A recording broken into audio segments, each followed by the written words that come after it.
Hello again, welcome back to the GamesIndustry.biz Investment Summit Online, sponsored by Renaissance PR and Xsolar.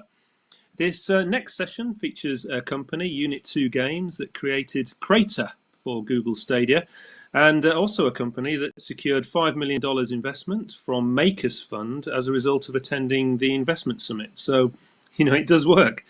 If you have any questions, this is a live session, so please just pop them into the YouTube chat, and we'll come to them after the talk and ask them. So, now we have a talk entitled Planning for Downstream, How a Live Stream Strategy Can Help to Secure Investment. So from Unit 2 Games, here's Natalie Griffith. Hi, Nat. Hi, Jamie. Thanks for having me. That's all right. Pleasure. Hi, everybody. Thank you for tuning in. So yeah, as Jamie says, I'm the brand and marketing director of Unit 2 Games, and until very recently, I ran my own marketing and branding company called Identity Spark for about 7 or 8 years as well.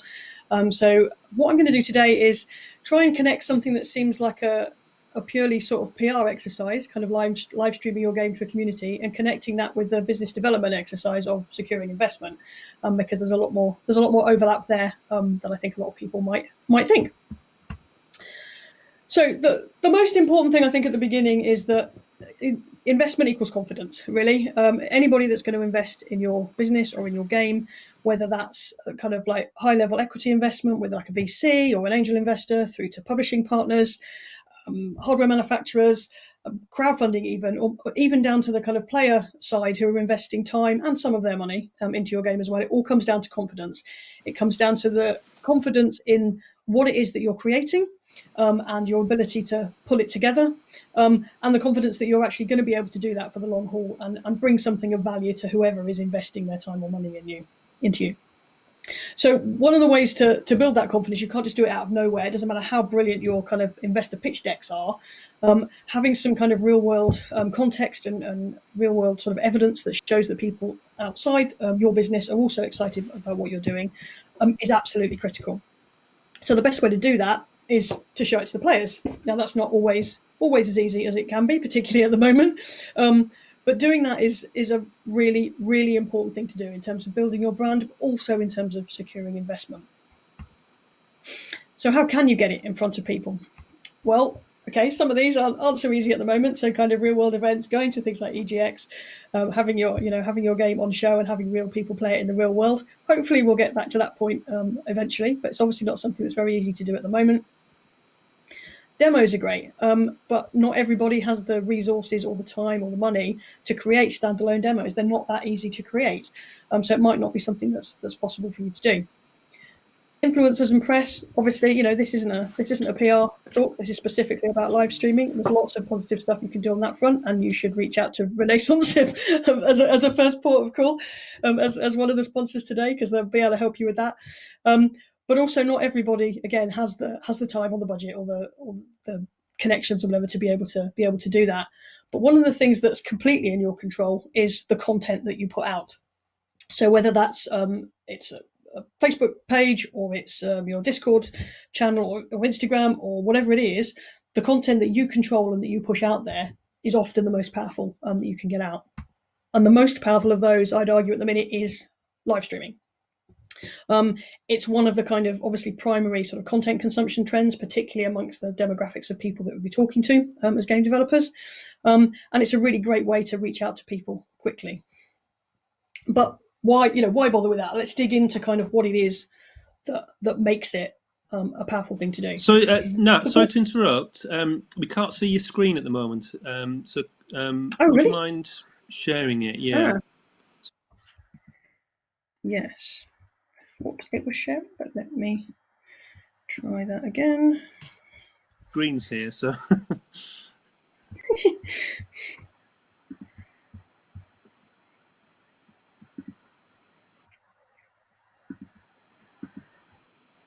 Good stuff. Yeah, that's great. I think we can see that now. Brilliant. Okay, so just to recap then. That was my beautiful title slide. I don't want you to miss. I know we missed that. So yes, investment is confidence. Get your game in front of the players. Lots of different ways of doing that. and we're going to talk about streaming. So the things that are really powerful about streaming, I think, first of all, it's instant. This isn't a kind of, spend months planning a glossy trailer or spend ages setting up a sort of super shiny, BBC level live outside broadcast. This is instant. Things change, things happen, interesting things you want to share. You can get out there and stream it almost straight away. It's also authentic because you're not doing that sort of polished scripted. You shouldn't be doing like super polished, super scripted live streaming. It's authentic. People get to see the real members of your team. They get to see the passion and get excited by that passion of the project that your team's working on. It's also because of that. People are so used to connecting with streamers and being able to have conversations with them on the fly, even if that's just in the live chat, but we're going to talk about other ways of engaging the community as well. That sort of slight informality to it, again, allows people to feel like they're part of your journey and part of your story. And that all adds reason for them to get excited about your game, tell other people about your game, and build that credibility and confidence. And most importantly, the extension of that is that it's collaborative. That ability to kind of work directly with your audience to come up with exciting new content, deliver what they want, which is super important, and we'll come back to that in a second. It's not about what you're sharing, it's about what they want to see. It allows you to get that kind of live feedback to help sort of build your credibility with existing investors, because people that have already invested obviously want to see that you're heading in the right direction. So that's just as important as attracting investment in the first place. So how do you do it? I probably don't need to go into tons of detail here, because I'm sure there isn't anybody on the call that doesn't know the basics of how to do live streaming in theory, even if they've not done it in practice. Twitch and YouTube, the obvious ones, but there's some other ones there too. If you Google video game streaming platforms, one of the top links will be that article I've posted there. It's actually quite a nice little summary of the sort of top 5 channels that are available at the moment, with sort of pros and cons. So it sort of doesn't matter which channel you choose, but look into it, work out what's going to be best for you, partly from a technical standpoint, but also more importantly in terms of the kind of players and viewers that you're going to attract on those platforms. So it may be that actually you don't want to do one of the big boys and you want to do one of the sort of more niche ones, because actually the game that you're doing and the kind of players that you want to tune in are more suited to that space. So there's no right way or wrong way to do it. Just pick a platform that's going to be right for you. And then you need to think about what it is that you're going to be sharing. You can't just kind of like rock up and go, ta-da, here's my game, isn't it marvelous? You've got to think a little bit more about that. And so that's what I was saying a minute ago. This isn't about you and about what you want to communicate, although what you are sharing should be underpinned by your sort of broader marketing and business development goals. But it should be about what viewers want to watch. There is so much stuff for people to watch, either live or on pre-recorded archives, that actually, unless it's something that they're interested in, they're not going to care, because there's plenty of other things for them to tune into. So first of all, make it interesting. Seems really obvious, but I think what the point I wanted to make here is that what you think players will find interesting is often quite different to what they do. And by that I mean it's the reverse of what you think. Don't assume that things you think are dull and boring and everyday aren't interesting to the viewers, because 9 times out of 10 they are. Like, we've all watched DVD extras and sort of behind the scenes things, and the good ones all have that air of you being really brought in on the inside track and kind of really seeing behind the scenes. But in reality, anybody that's been anywhere near a sort of film production or TV production thing realizes that the stuff shown in 90% of those DVD extras is really high level, but actually because people aren't exposed to that kind of thing every day, and the workings and the machinations of stuff, even little things can be really, really interesting. So don't undersell yourself. Obviously, the important thing is to actually get them engaged as well. It's one thing for kind of people to be watching what you're streaming and to be kind of like, oh yeah, interesting, but it's much better if they lean into the screen and kind of go, oh, that's really cool, what's coming next on that? It's kind of that extra step up, making sure that they stay with you and tune in regularly and don't just kind of watch the odd thing. It's obviously got to be informative as well. As I say, this is about what they're going to find interesting and entertaining, but it's got to be underpinned with the information that you do need to get across. This shouldn't be like a filmed press release, but that key information has got to be in there about the game or the project or whatever it is that you're wanting people to get engaged with. Most of all, though, it's got to be aspirational. The great thing with people that get involved in game communities quite early and on streaming channels quite early is they are generally those early adopters. They seek out things that are early. They seek out opportunities to be on the inside track and be able to kind of go, oh yes, I was aware of that before it was cool or before it was huge. And the great thing with that is that those kind of people bring an awful lot of value to your audience as well. Give them a sense of where this is going. They're used to seeing things early, and they're used to seeing things succeed and fail. So they will be your harshest critics, but they will also be incredibly positive if they get behind you. So give them something to kind of look towards to see where it's heading. But then you're going to go, oh, but my game's not finished yet. But that doesn't matter, because, like I say, getting this sorted early is super, super important. So these early adopters, like I say, they will be your harshest critics. They will challenge you harder than anybody else, but they will also fight for you and defend you and evangelize for you if you get them on board and you give them something they want to see. So why are these people super useful? Well, at the end of the day, if you do get them on board early, they become the lifeblood of your community. They become the people that help you set the tone. They welcome new players. They even help you moderate ultimately as well and help you get people excited. They will also shout about it to the rooftops that they knew about this cool thing before you did, and they will share it all over the place. All of that builds up the reputation, builds up the credibility, builds the confidence that there's a community with publishers and investors, builds up that confidence that there's people out there that care about this thing and are going to want to put money towards it and invest in it over the long haul. Also, because they're used to seeing things early and seeing some things fail and some things succeed, they're also a really good litmus test of the potential of your game or your project at all. And again, getting out there in the right way to these people and getting that early feedback can also be something really valuable to put into pitch decks, to talk to investors about, to talk to people about in your Kickstarter page if that's how you're raising funds.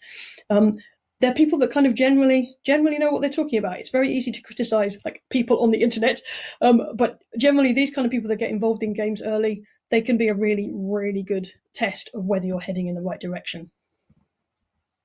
The other great thing with starting this early is that if you've only got a handful of people watching, you can make mistakes. You can experiment. Things can go wrong. You can try particular things. The people doing the streaming can cut their teeth, build their confidence, get comfortable sitting in front of a camera, comfortable talking to camera. And actually, if you make mistakes or fluff things up, it's a much lower impact if you've only got 50 people watching than if you've got 50,000 people watching. So it's always great to get started before it matters so much. The other great thing is that inevitably, if you're doing this kind of thing quite early where your game's still in development, it means that you can build up this community. And when you get to kind of a landmark moment, whether that's the launch of a Kickstarter or it's a 1.0 version of the game full launch or whatever it is, you can come at it with a really strong start. You can hit the ground running because that community have been following you. They know that you're building up to this significant moment, and then they will help you spread the word when it happens. So that's a really, really critical thing to have those people on your side.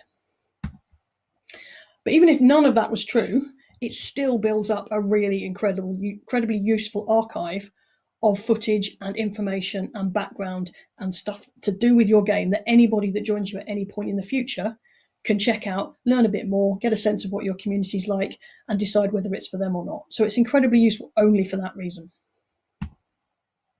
So a couple of examples that kind of show almost opposite ends of the sort of the budget and the approach to it. So as I mentioned before joining it too, I ran my own agency for 7 or 8 years. One of the studios I worked with quite early on was Payload Studios, and I thank them for letting me mention their game TerraTech here. If you're not familiar with TerraTech, it's still going strong, started in about 2014, done incredibly well, but built up from a sort of classic, almost one-man band indie startup position. I was involved with them for the first about 3 years. And one of their plans for one of their first waves of investment was a Kickstarter. And this was at the point where it was a little bit easier, not easy, but a little bit easier to kind of raise Kickstarter funds for a game than it perhaps is now. However, they were smart enough to realize that you couldn't just come out of the blocks and launch a Kickstarter campaign out of nowhere, no matter how exciting or interesting the game concept was. So we spent over 6 months building up that community, building the interest, talking to people, engaging them, and the kind of the sort of tentpole of that was the streaming plan. At that point, there was a handful of people in the studio, one person whose job it was to do most of the streaming. We did a whole mix of stuff. They streamed almost every day.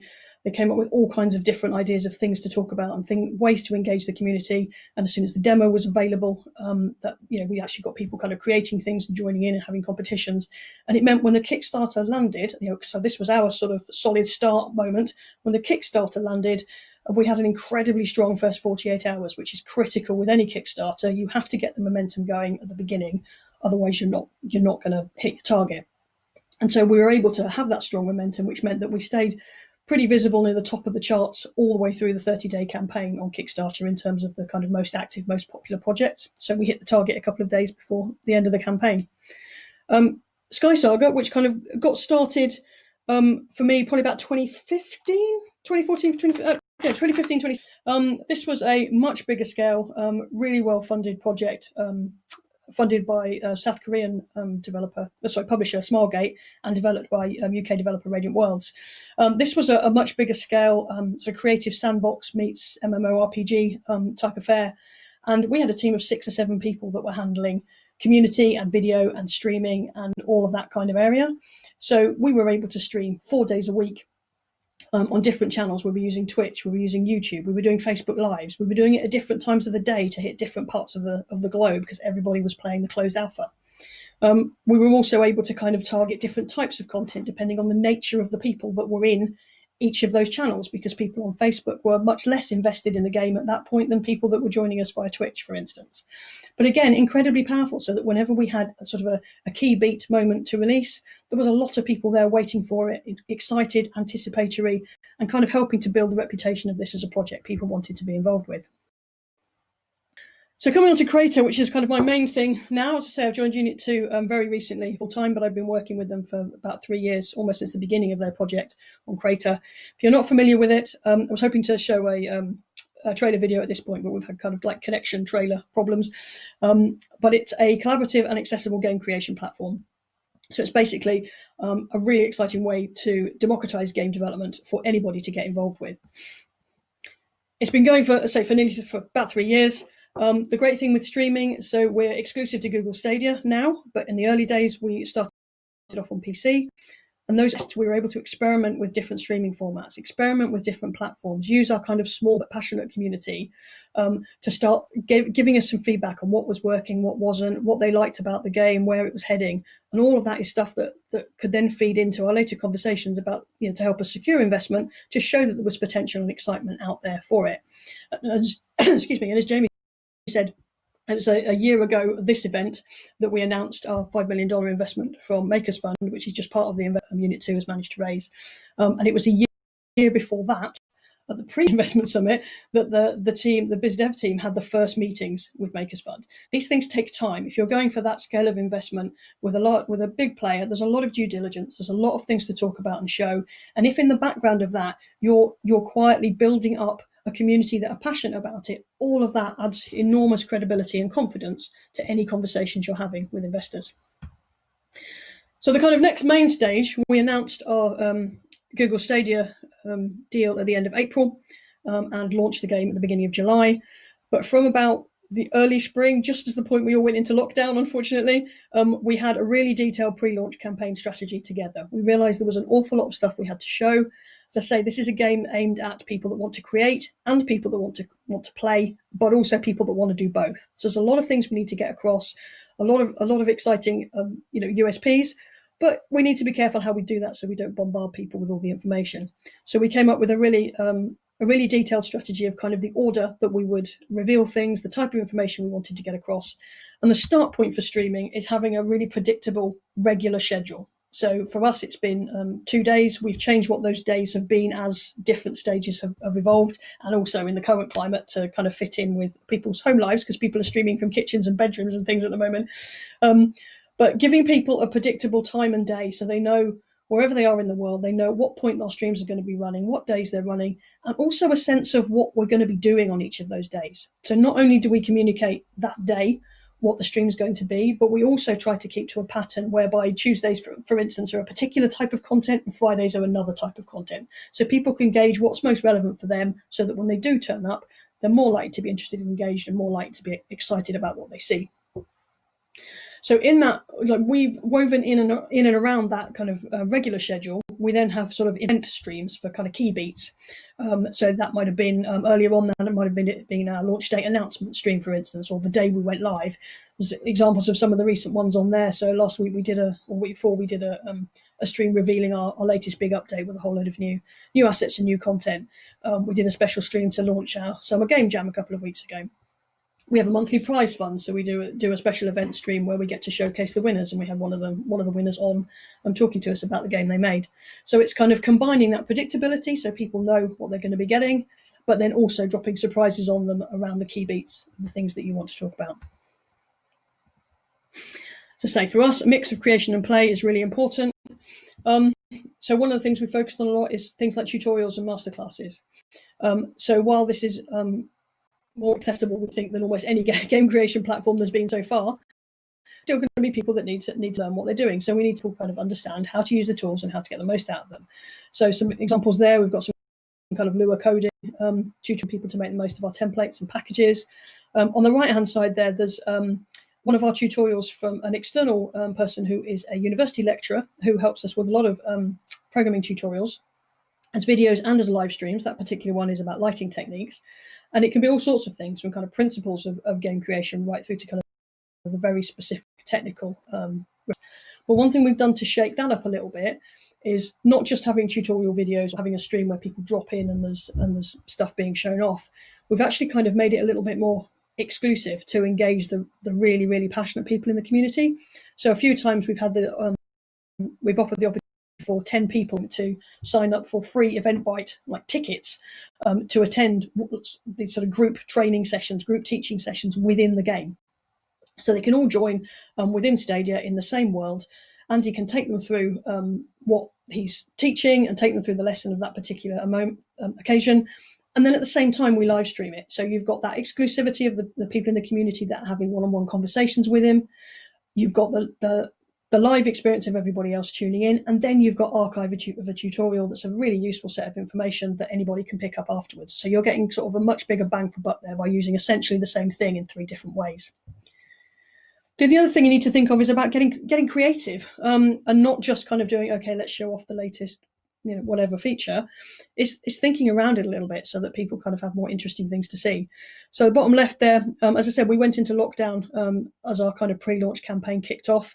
And one really kind of fun and interesting story that we wanted to share with people is that the guys that made our announcement trailer that went out in April, that was all created entirely within Crayta on Stadia from their bedrooms and kitchens.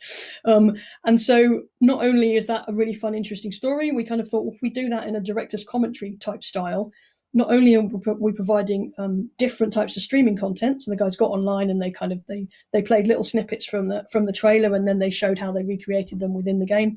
So not only is it that kind of a fun story in itself, at the same time it was demonstrating the power of the tools and that they were able to create a trailer doing that remotely in the cloud. So it was killing 2 birds. It was fun content, and it was sort of getting our key messages across. The one on the right there is it's always worth, in any kind of brand building, promotional stuff, to be aware of these endless lists of, International Day of insert thing here. We spotted it was International Day of Families I think it was middle of May. And as Crayta is designed to be collaborative, you can have up to 20 people in the same world building things at the same time. We decided we'd make the most of that, even though everybody was in lockdown. We had 4 or 5 different staff groups on the stream on one night. They would all create their own original game over the space of 3 or 4 hours, and Russ, the host, would run the main stream from his house, and he would drop in and out of other people's games, chat to them on Discord, and instead of just doing a tweet kind of going, oh, it's International Day of Families, have fun in the game, which would have been fine, we actually then ended up coming up with a whole different way of capitalizing on that and showing our key USPs in an interesting way. So the other critical thing is involving the community in and outside of the streaming platform. So again, for us, that's chatting, it's creating, and it's playing. We've built up all of the channels alongside the streaming channel at the same time. You can see an example there of a recent Discord post. We were doing a stream that night showing off one of our new starter game packs and a new asset pack. So we put a message out into our core community on Discord in advance, asking them to come in and drop ideas into the stream live, and also suggest ideas in advance. When they come on, we then always make sure that we have at least one person, often a couple, moderating the chat as well, so it doesn't all fall to the person hosting. Although you can do it yourself if you don't have a huge team. But again, it kind of helps get that enthusiasm going, and fun banter backwards and forwards, the ability to share all sorts of different assets and links. We're also incredibly lucky being on Stadia, because we are a pilot title for one of their enhanced features called State Share Beta, which means that anything we create on the stream, and can be like, we often do sort of live improvisation streams where we go, right, we're going to create a capture the flag game, give us your ideas. They throw ideas into the chat. Over the space of an hour and a half, we build a new game, but then we can share a state share beta link straight into the chat, and people can click on it and go into the game and play straight away. Now, obviously not everybody's going to have the ability to do that. That's going to be a function on Stadia that's spread more widespread as time goes on, but there are still ways that you can engage people. If you're getting them to contribute to ideas while they're live on the stream, make sure you close the loop afterwards and show links to those streams afterwards. Tag the people that have made suggestions. You can still involve people even if you can't do it, live like we're able to do with this. The other important thing, especially at the moment where the live streaming is all happening from one or two people's houses and they're seeing the same bedroom and the same kitchen in the background all the time, getting other guests on and more diverse voices, even if we can't change the sort of camera view as often as we like, getting a diverse range of voices is not only interesting for content, but just from an inclusivity standpoint, it's great to be able to do that too. So we often have guests on and interview people. We've had other members of staff on, like our audio director talking about the sound in the game and how that's implemented, our art director talking about the sort of stylistic choices that we've chosen. All kinds of things like that add extra interest and get people excited about what's to come. But the other really great thing that I think is important for everybody to do is to amplify other people's voices. That kind of shares our core values of accessibility and inclusion, but also helps amplify other people that are working in those fields. So I'm sure a lot of you there will recognise Dr. Mick from Special Effect. We've worked quite closely with Special Effect to support gamers from the early stages of Crayta, to the extent that we've been working with their accessibility consultant, Kirsty McNaught, who is the person behind the eye gaze control version of Minecraft, and she's been helping us to make the game incredibly. So we've done several streams. You can see the snapshot there is we were showing a Special Effect video, but the stream was actually advising people how to make accessible games within Crayta. So we had Kirsty on, we had Becky Frost from Special Effect talking about them as well. So we were able to get the community embracing that as an idea, getting them to be open-minded, getting them to embrace these diverse voices, as well as getting our own things across. As a really nice aside, the young lady in that video snapshot there is a young lady called Becky, who has cerebral palsy, but is incredibly proficient using eye gaze. And our recent summer game jam that we did a couple of weeks ago, she actually won the jam based on votes from the rest of the community, because she created a game in Crayta using just her eyes. And seeing the response of the other community members, who were inevitably able to create much more complex games in the amount of time that they had. It was only a weekend jam. They were all so positive and so excited that she'd won, and it was a brilliant kind of reinforcement that you're doing the right thing in terms of creating the ethos in a community that you want to have. You want it to be friendly, you want it to be welcoming, you want it to be inclusive. Do is to make sure you're inspired by other influencers. This isn't just your news channel. Actually look at what other people like to watch. We've been lucky enough to be featured by a good number of pretty high profile YouTubers and streamers. So you can see like Dan TDM, they covered the game about a month ago, and actually seeing the kind of thing of the other people online are doing gave us inspiration to do something a bit different with ours as well. So the example there is this obstacle course from hell, watching a streamer winding up I think it was a boyfriend or a husband by getting them to kind of play games that were then really, really tricky. It's a really entertaining thing to watch people's reactions. It's a kind of, it's a really, really common bit of content you see on YouTube and Twitch and stuff all the time. So we spun that round and we got people in the team to make really, really fiendish obstacle courses that Adam, one of our main streamers and community managers, then had to play for the first time live on the stream and watching his reactions. And again, from that, you not only get fun, different content on that stream, you then get really entertaining thing for people to watch afterwards, and a really concise highlights reel of his kind of most frustrating, infuriating moments. Something else that got shared really widely and got the attention of some other streamers. So all of this stuff kind of plays in again to building that kind of more and more people talking about it, more and more people finding it entertaining and interesting and looking forward to where it's going, and all of that builds people's confidence in where you're heading. The other thing to look at is to allow other people to host via your channel. So the Stadia YouTube and streamer community is quite tight-knit, and they're all really enthusiastic and really supportive of each other. Chat to them ahead of launch. And several times now we've had streamathons, kind of streamer play-alongs, where on several occasions we've run for like 3 or 4 hours one evening to catch people in different time zones. And we've had like a a relay race where each of them goes on, each of the streamers has our stream ID key on YouTube. They pass the baton on to the next one after 40 minutes. They chat to each other on Discord. They play a whole variety of games, and you've got lots of like fun, diverse voices, people that are really experienced in streaming. They're bringing their viewers to us. We're bringing their community to them. So everybody benefits from that process. So the TLDR, make sure you plan carefully. Don't over-polish it, don't script it, but make sure you've got an underlying plan of what it is you're looking to achieve. Be aware that quality trumps quantity in terms of the type of content, not that sort of, polished outside broadcast look. It's more important that you have fun, interesting, engaging content than that you have lots of it. And likewise with the viewer numbers. Don't be disheartened if viewer numbers are quite small. It's much better to have a handful of really, really passionate evangelical people who will go out and spread the word, get a lot of buzz right across the internet, than it is to have a ton of people who are ambivalent. Having that enthusiasm and that passion out there on your behalf is much more powerful for building confidence in other people than it is just having raw numbers. And be creative. Don't just do the bog standard things everybody else does. Think outside the box, experiment with things. If it doesn't work, it doesn't work. Do polls out to your community, see what they want to see. Keep thinking about it. It's not about you, it's about them. What do they want to see? What are they going to get excited about? They will then do the work for you by default because they're passionate and excited about what it is that you're doing.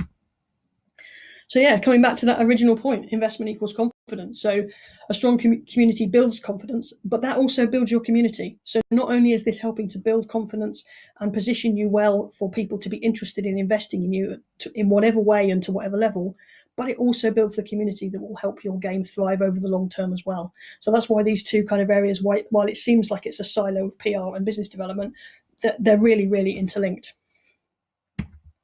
So that's it. I just wanted to do a quick hat tip to the Unit 2 streaming team. So Russ, Adam, Sean, Maggie, Rick, and Andy, they're all people that contribute to streams and tutorials and video creation day in, day out. It's easy for me to kind of stand here and kind of go look at this marvelous strategy, but apart from occasionally doing interviews on the stream, I'm not the person that makes it happen. So big hat tip to them. And yeah, thank you for listening. And we've now got, I don't know how long we've got, but a few minutes for questions if anybody has any. Great. Thank you, Nat. Awesome. Yeah, I think we're sort of running out of time. We've probably got time for one or two. The first one was more of a statement saying that they love your earrings. They said they're fantastic. Thank you, whoever that was. My earrings. Well spotted. So yeah, I don't know if you have any purchasing information on how to do that. Yeah, if you want to stop sharing now, and then we'll be able to see them. There we go. There we go. Yeah. Good. Oh, look at them. Yeah, fantastic. Yeah, mine aren't so good actually. But yeah, the question I wanted to ask, bringing it back to sort of investment, was how kind of hot is streaming at the moment with investors? Because obviously, last year you got this fantastic investment from Makers Fund, or Unit 2 Games did. So is it still a good thing to talk to with investors and funders? Have you had that experience, or Unit 2? Yeah, I mean, it's kind of, we're in this for the long haul. There's going to be other investments down the line. And I think, like I said, the bottom line is that investors want to have the confidence that you're going to deliver what you're promising and that you're going to continue to deliver it. In the case of something like Crayta, which is essentially a game as a service, we want this to be there, as long as it can possibly be there. And I think anything, even if an investor may not kind of put on a list of things they want to see, I think actually the end product of a really constructive and powerful sort of community building streamer plan gives them the confidence that they want to see. So investors might not necessarily make that connection, but it all adds to the story that you're telling about yourself and why people should care about you. Yeah. No, I understand that. That's great. And with a partner like Makers Fund, how important is it to have a good partnership with an investor and a funder? And also a publisher, obviously, with Google Stadia. Yeah, well, I mean, it's critical any kind of sort of business relationship, but particularly in games. I think if someone has invested a not insignificant amount of money into you and your business, it's it's an intrinsic part of the process that you don't just kind of go, thanks very much, we'll now take your money and spend it, thank you. It's a partnership. You've got to have shared values. You've got to have a connection with them. I mean, I'm sure that's advice that people are giving on all of the talks today, and always give on all these kind of talks, that it's that connection and having like-minded people and organizations to work with, so that there's a trust there. and that that sort of push and pull of what kind of information an investor needs to see as you go through, versus allowing having that trust for you, allowing you to kind of do what you need to do to make it to the next step. But again, that only comes from coming in from a position of confidence that you can deliver what you've said, and that you continue to do that. So yeah, I mean, I think this kind of that sort of brand building thing, it's not just about the pitch deck and getting the check in the bank account. It's about that ongoing relationship. It always has been, always will be. Yeah, brilliant. I'm really sorry we've run out of time, Natalie. So okay. we'll have to draw it to a close there. But thank you so much for talking to us today. That was great. Problem. Thank you very much. No worries. Good stuff. Thank you. So our next session is coming up at 2:45 p.m. Using PR to help secure funding by Stefano Petrullo at Renaissance PR, followed by the GamesIndustry.biz at 3:15 p.m. UK time, presented by James Batchelor from GamesIndustry.biz. So you can watch all the upcoming talks and any you have missed earlier in the day at live.gamesindustry.biz. So thanks very much and see you soon.